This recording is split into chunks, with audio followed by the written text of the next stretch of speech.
So here we are, 2008. We are looking at Indiana Jones and the Kingdom of the Crystal Skull figures. Of course, this was, the new movie, so they want to get stuff out with this. And they hit us with the Raiders of the Lost Ark, which I did in a previous video, and now with Crystal Skull figures. That's what we had right away to begin with. So we're going to go through the figures that were released for Crystal Skull today. I thought I'd pull out one of the packaging so we can go ahead and take a look at it. So this is just the standard Indiana Jones. We'll look at this whole figure a little bit later. And you take a look at what the packaging looked like. I'm never the biggest fan of this packaging. I can't say there's many Indiana Jones packages I'm a big fan of in general. I get the whip and everything, and I see the artistic stuff that went into it. I don't know, it just wasn't my thing. I know plenty of other people did like it. It does have like the enter for a chance to win. I notice it doesn't say anything about the mail-in here. It just says the enter for a chance to win.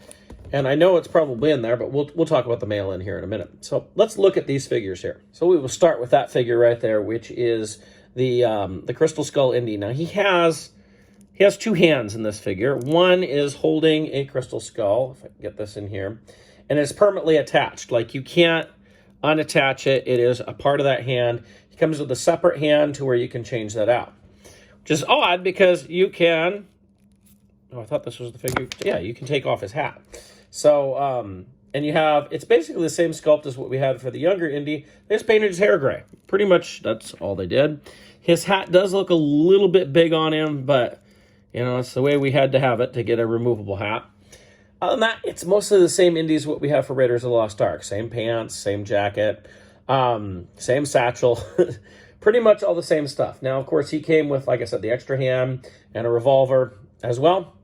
And so that's our Indy, but that's not our only Indy figure we got with this wave of figures. We also got the, for lack of a better term, we'll call him the Bazooka Indy, which is just Indiana Jones in his shirt. No jacket, so but he still came with the whip. And he came with they call it Bazooka. It's a rocket launcher that we see him use in the film, of course. So basically, he just comes with the coiled whip and this. He does not come with a hat, so he is just a plain head. Now, you could take the hat from the other Indy and put it on this one. That worked just fine. But you can even see a little bit of the paint issues maybe with this figure. Wish my camera would focus a little bit better. There we go. So you can see some of the paint issues on the eye in this figure. But, this is mostly a reuse figure. They probably had to create new arms, maybe. It might have been already had to use those arms somewhere else. I'm not sure. But the torso, the legs, and all that are the same. The head is the same. It's just a reuse figure, basically. Next, we have the much maligned Mutt Williams. I know people didn't care much for the character. I didn't really care much for the character, and Shia LaBeouf hasn't done much for him since. But it's a nice figure. He's a little bit shorter than Indy. If we put Indy here, you can see he's maybe half a head shorter. You can see, he's got good detail in the jacket. You can see the little pins that he had on his jacket. He comes with a sword here. It's not a bad likeness for the time, again. They did a couple of different Mutts. This is your basic Mutt for the movie, though, for what it is. Now, they did do another Mutt that is mostly the same as this figure, and it's this one. It's the T-shirt Mutt, which the T-shirt Mutt never appeared in the movie. He comes with a switchblade, which he did use in the movie, and he comes with a giant snake. I don't have it right here, but it was if you've ever seen the packaging, it's pretty obvious. But he came with a giant snake, kind of like the one he's supposed to throw to save Indy and Marion out of the quicksand. But it's mostly a reuse figure. You can see the torso, legs are all the same. It's just new arms, basically, to make this figure, and got the switchblade instead of the sword there. Next, we have our main villain for the movie with Irina Spalko and her helmet hair here, basically.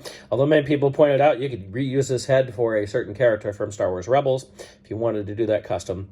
Fairly well done figure, although that is not the best looking face there, is it?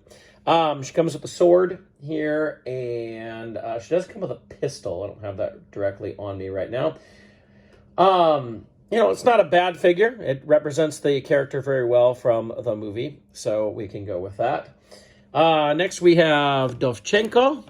Now, I don't have any accessories with Dovchenko here. Came with a couple of things.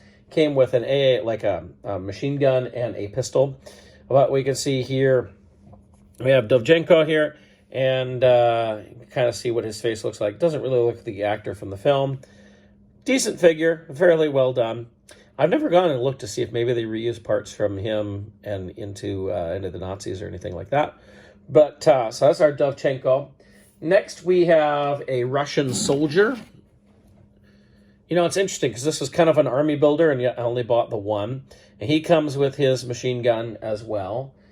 And I think that's all he comes with, yes.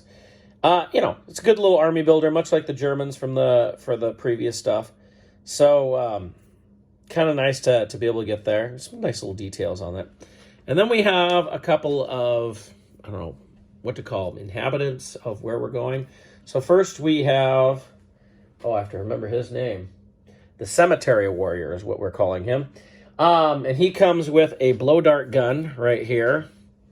Fairly simple. Now the nice thing about this is he's got kind of raggedy pants.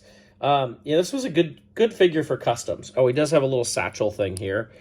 And I remember back in the day, I was on some of the forums and stuff and online, people talking about it, and people did pull this mask off the face. And there is a face underneath. I can't remember if it was fully painted. I didn't want to do that to my figure, so I did not do that. So I still have the skull face on there, of course. But, I mean, it's a fairly simple figure for somebody, you know, seems like they've just been living around in a cemetery. So they look pretty ragged and everything. Nice little wash on it. Pretty good. And then we have the Ugga Warrior. And we would get these re-released a little bit later on. He came with both a spear and his little bolo. Is that the right? I'm going to call it, oh gosh, is it a bolo? But he comes with that.